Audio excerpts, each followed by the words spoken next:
Well, all I do is I take the feet off and I use this faithful Weeby knife and I can sharpen them. A lot of people don't sharpen them, but I do. Because we have several beaver we have to scan the animals. Most of the feet come off pretty easy just like that. Some of the big ones you'll find out they come off a lot harder. And I notice a lot of people, different ones come over, and they don't cut around the tail. They just make a line, cut down through and skin from the tail. And then you have a jagged, like a saw edge, like you sawed the hide off them. I always thought it was most important to cut the front and the back of the tail so you got square edges to come up with. I always start from the lip and go straight down through.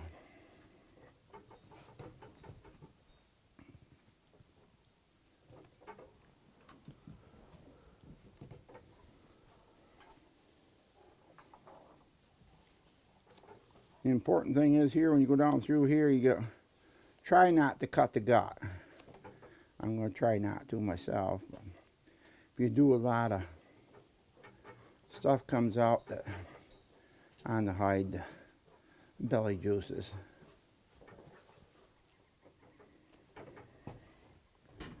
Then I just start bringing them back like this.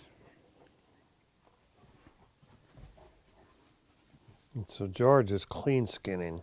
Yeah, which means, will there be no fleshing at all once you get done? The little ones, there's some fleshing on the back. Like I say, that little membrane on the back, I have some.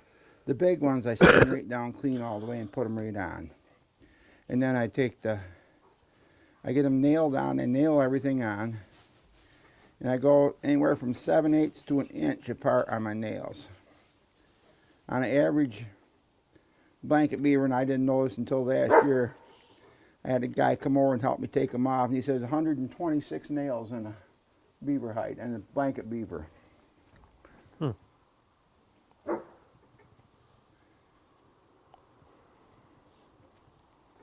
And George routinely gets top lot at fur harvesters.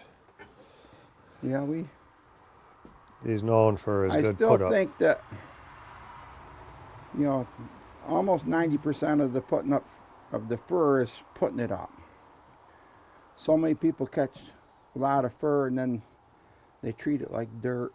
So how do you get the hang of that skinning like that? I got it because I hate scraping. You know, that's the biggest thing with me. Obviously your eyesight is good. Yeah, it's pretty good. So far, like I told you before, it's a wonder I got eye left in my head, the number of sticks you get poked in the eye with in the beaver pond.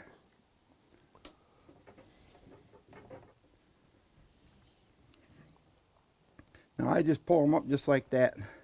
So he's using his knuckles to curve the fur around, so he's got a little tension. Yeah.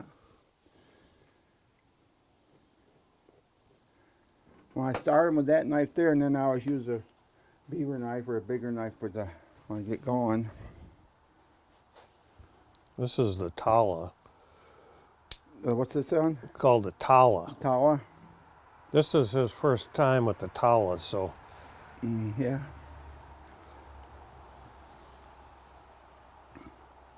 The worst parts on a beaver are the tail and by the head for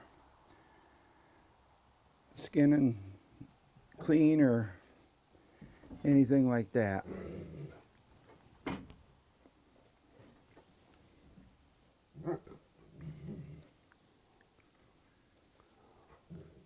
Down home I have a bunch of spotlights in there, and you can really,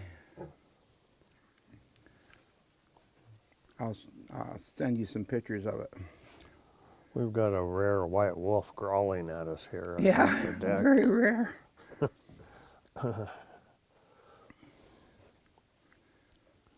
But this here is November, and look how white the little ones are already as far as the leather.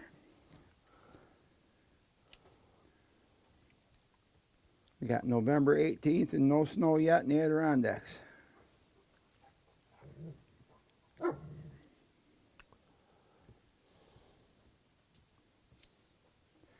Now I get done with these here, what I do, I put them on the board, and I got the Weeby scraper knife, That triangle one, and I go right over them, and they'll take all the only part I really have to scrape on most beaver is right around by the feet and the tail, not by the neck.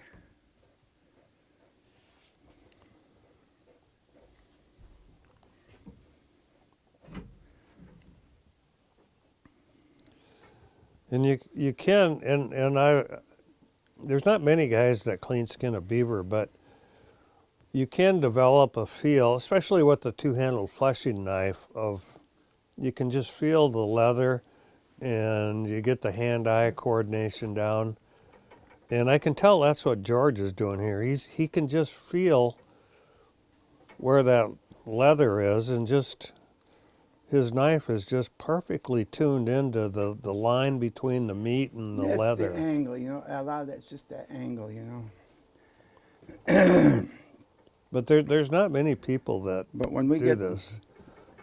You know, the best I did last year, I skinned 17 and put 17 on one day.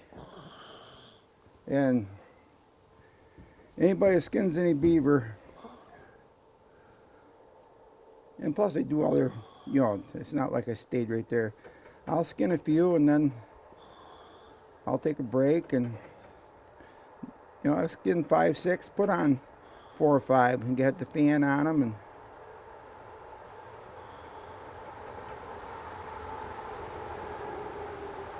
So these shoulders essentially, he's eliminating probably the biggest step, which is flushing them. You've got really 4 steps. I mean, skinning them, and then typically flushing, and then boarding them, and then taking them off the board. yeah. And for me, the most tedious one is the flushing, and he's eliminating that. And I always tell people, I mean, we get done, I get them off the board before I take them to auction. The day before, I'll take WD-40 and spray on all my beaver's hides. Oh, I'd never heard of that. Try it. You do it on your water animals, your beaver, your otter, and WD-40 cuts the grease out. Oh, so are you putting it on the hair or the leather? Yeah, right on the hair. Okay. Yeah, I spray it right on the hair here, and I wipe it down with a paper towel. And then you comb it. You've never seen like it. Really? I've never had to come to New York to learn that. I had a guy tell me, he said, how come your beavers look so nice? And I told him I'd do it. You just want me to ruin my fur, he said. I says, no. I said, you try it. And then he come up and he says, you're right. He said, it changes the beaver 100%. It cleans all the dirt and all the grease out of them. And all you do is just take your WD-40 and spray down across it, wipe it down with paper towel, comb it. After it's stretched, you know, once you're getting ready to take it to the auction. But I have your Weeby knife, the Beaver knife I got from you before. And they just, that rounded edge. And this here is a decent edge here, but that rounded edge is just so incredible. Look at the way it peels. This one here even peels it right off.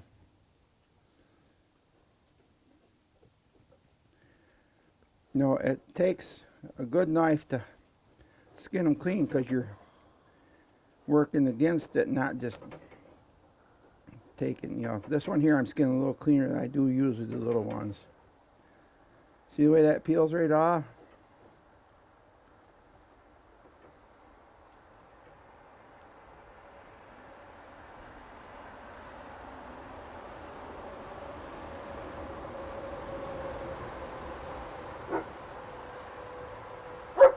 That big white wolf dog.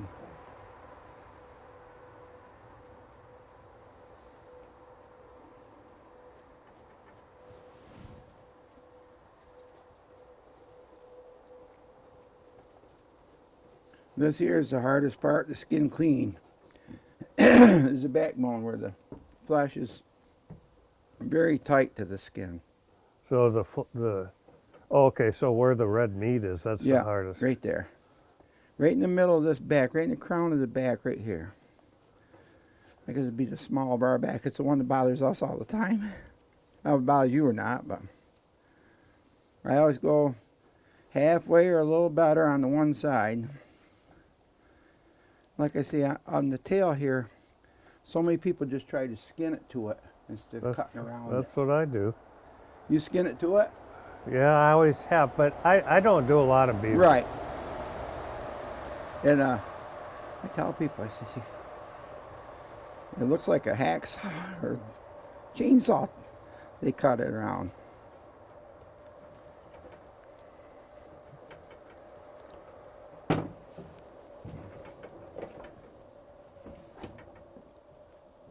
You know, always been my hardest part is to try to get this fat off right on the edge.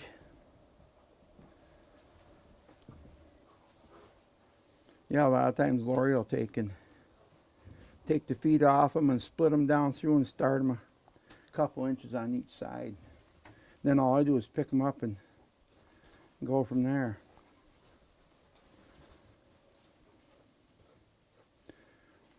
I had a guy one time trapped with me and he didn't know how to skin clean.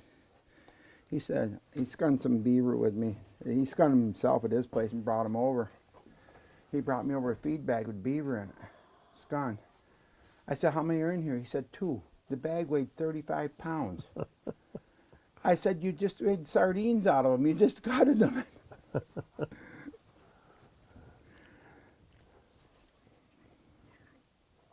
Well, and so up here in the northern part of New York, would this be upstate New York? Yeah. And the tradition of beaver trapping goes back, and so are there quite a few other guys that do it this way? Trapping or? No, in terms of the clean skinning. Not many, no. Okay. Very few of them. Because out in my country, I don't know of anybody that knows how to do this, and I think it'd be worth if you put up a lot of beaver. I think it'd be worth learning. You know, people say, I've had people tell me they can take and flat clean skin them in 10 minutes and scrape them in 5 and it comes up the same. But I still say, with me, I'm not a good scraper. That's probably part of my thing. And with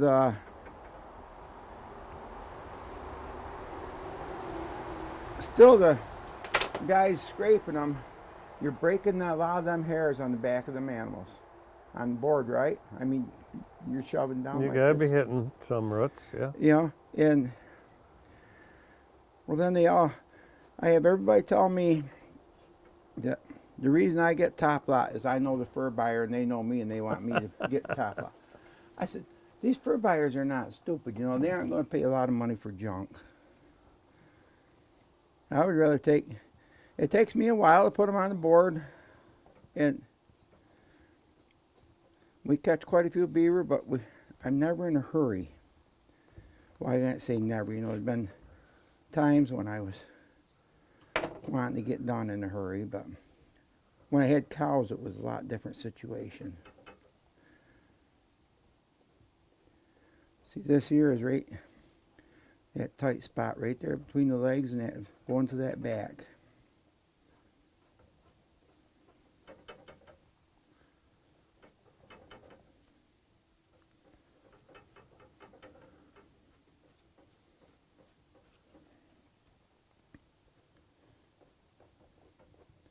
But there'll be a little bit of, like I say, the weaving knife will take all this off here.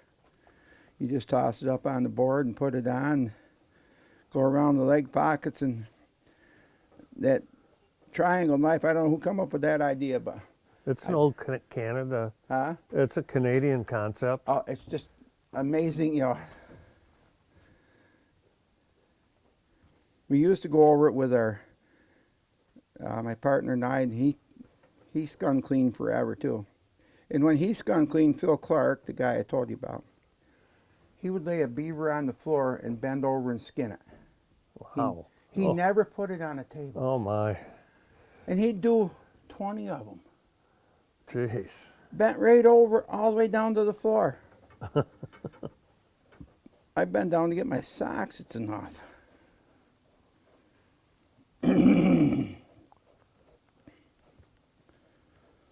But I've had a few people come over and they tried skinning them, you know,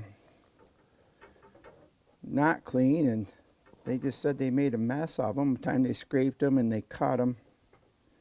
Because if you got a good fleshing knife, you'll cut beaver hides if you don't work the angle right.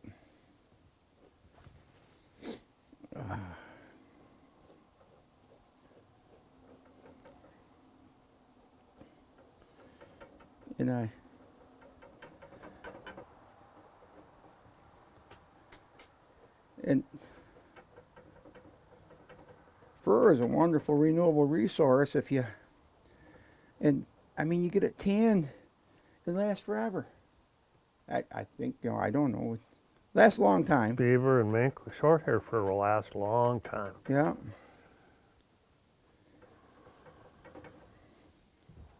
And then there are techniques of storing it too that make it last even longer. I've never really worried about tan fur, and you know, I don't put it in a cooler or anything. But No, we have ours right out in our barn, and we'll have, this year, you know, I got a bunch of coyotes done because the coyote market went bad.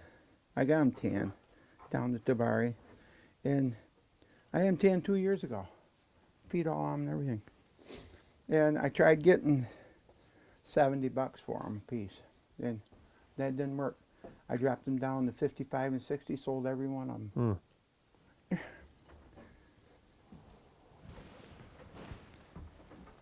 I don't do a lot of coyotes. I always tell everybody in the country the same thing. I'd rather skin 5 beavers than 1 coyote. I know, I don't. They're just tedious. I mean, I miss the days of red fox. Oh, and they're just such a pleasure to skin. This here is where I usually use the smaller weeby knife with razor blade because it'll eat up the knife a lot. The bone on the knife blade.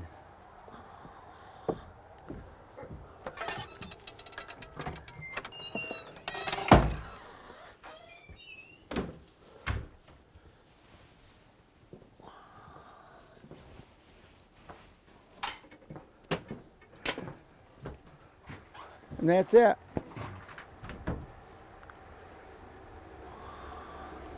Ready to put on board.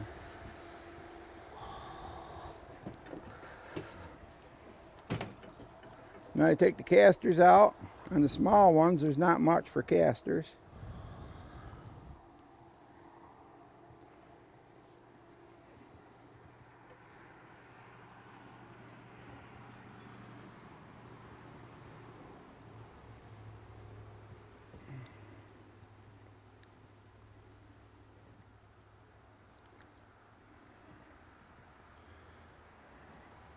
The small ones, I take the casters and oil sacks right together.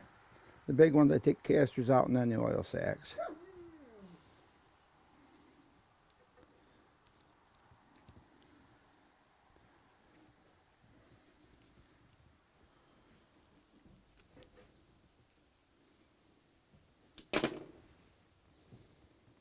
That's all there is to it.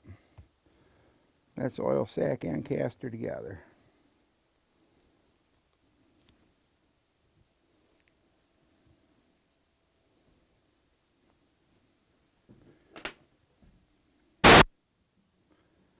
Oil sacks, a lot of people don't keep them. I use them in a lot of lure. They're base for a lure. Hang them on a nail, or I don't have one right here. I could put them on the duck, dark-winged duck.